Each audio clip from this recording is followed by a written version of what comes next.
So this is my presentation about my unknown pathogen. I had 3B. When I first got it, I did look at the case study, but I did not want this case study to make me biased towards certain tests that I would run on this pathogen, and maybe cause me to go down a different route than I shouldn't.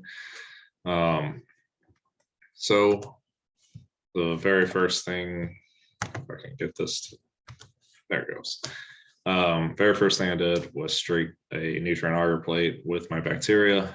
After 24 hours, my bacteria didn't grow. Everyone else had growth, and thought that was odd because I was pretty sure I did everything correctly. But mistakes do happen. So I re-streaked a second plate. I let that go for another 24 hours. Threw the first one into the trash. And then the next day I go back, the one in the trash I noticed was growing now, and it had pink isolated colonies. Kind of looked like Staphylococcus aureus, or the MRSA that I worked with over the summer, except it had this pinkish hue to it. But it was in the trash, so it could have been contaminated with something else. Didn't really know for sure. So the second plate that I left in there didn't have any growth after 24 hours, continued to leave it in. After 48 hours, though, it did start growing colonies, and they were pink. At the same time, though, I had taken the one that was in the trash and I just left it out on the tabletop to see that if it had continued to grow at room temperature, if it would darken that coloring.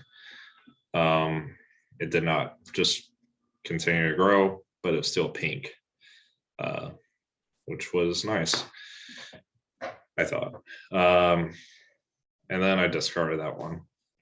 Because I had agar plates that I knew weren't contaminated at all, that were pink. And I then did a gram stain, and it looked pink when I was done with it. So it looked like it was gram negative, but also the colonies are pink pigmentation. So I wasn't completely sold on that.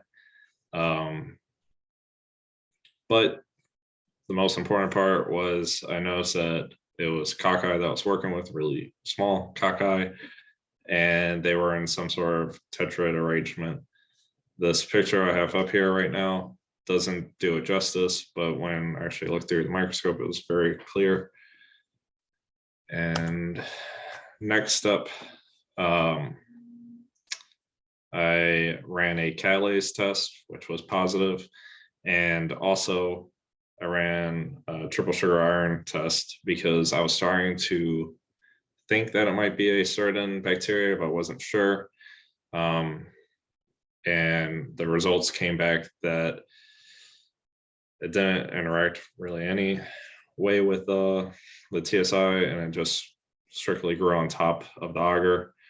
So I knew that it was aerobic. At the same time, I had inoculated one tube with Staphylococcus aureus and another one with Micrococcus roseus. I did not know that I was not allowed to do this at the time, but later on, I'm kind of happy that I did do it. And that was with the MSA plate. So to ensure that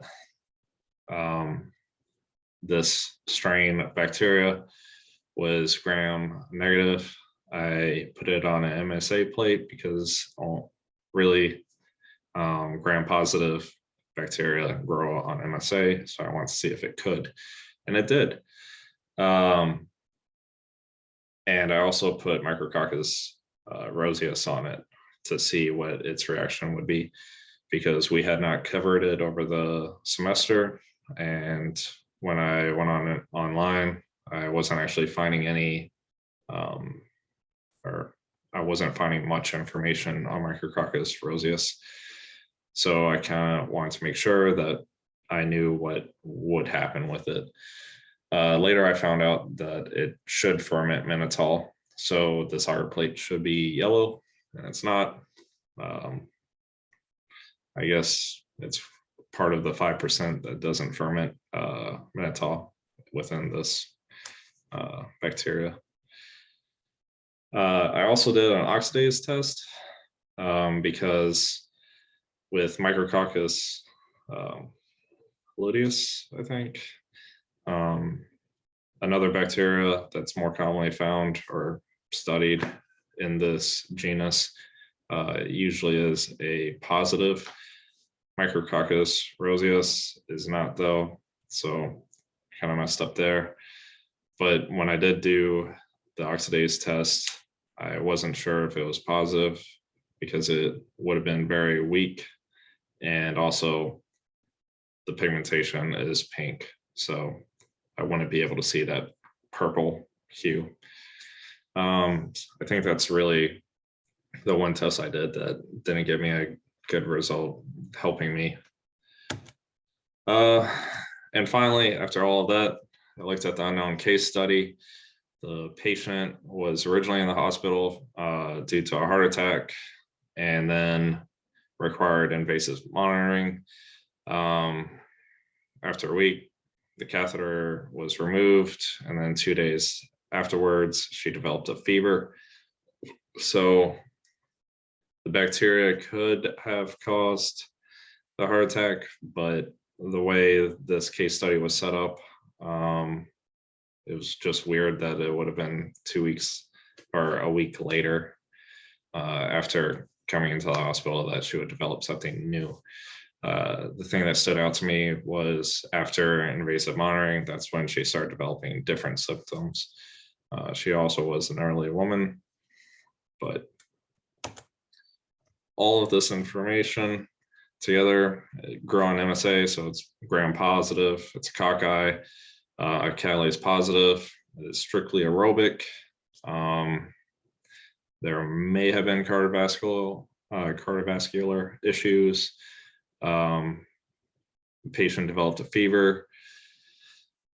And then it's also pink. It's pretty nice to look at morphology of colonies and have an idea. With all that information, I came to the conclusion that it was Micrococcus roseus. I understand that I might have cheated a little bit by using isolated strains of Micrococcus roseus with the same test as my unknown pathogen, but sorry.